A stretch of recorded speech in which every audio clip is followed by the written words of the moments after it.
दिनै सुख्लाय सेरफांनि औबारि गामिया बर' राजखान्थि दैदेनगिरिफोरनि लोगो मोनलायनायनि जायगा जानानै फैयो। राजखान्थिनि फोथाराव गुबुन गुबुन समाव हानजाजों हानजा बायदिसिना रावजों दान्थे बिदान्थे सोंखारिलायनाय जायोब्लाबो नाथाय दिनैनि नुथाया गुबुन रोखोमनि।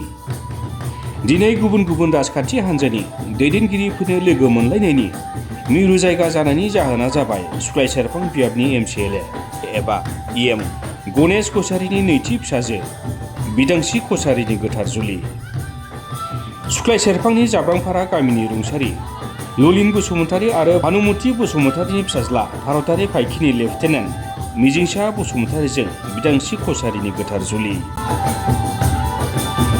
बे गोथार जुलियावनो दिनै हिन्जाव गोदान हौवा गोदाननो गोथार जुलिनि बोर होनायनि थाखाय हाबा थिलियाव नुजाथिहैनाय BTCनि मानगोनां बारग' CEM प्रमद बर', बुंथिगिरि बिश्वजित दैमारी भेरगाव बियाबनि TCLCCनि मासिगिरि बिक्रम दैमारी आरो गुबुन गुबुन दैदेनगिरिफ्रा जयै लोगो मोनलायो। बे नुथायखौ नाय।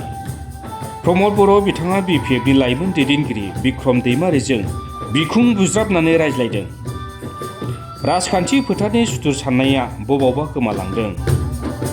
बेबायदिनो पानेरि बियाबनि BJPनि MLA एबा आसाम आयेन आफादनि बुंथिगिरि बिश्वजित दैमारी बिथाङाबो बिक्रम दैमारीनि बिखुं बुज्राबनानै रायदावनायखौ नुनो मोनो।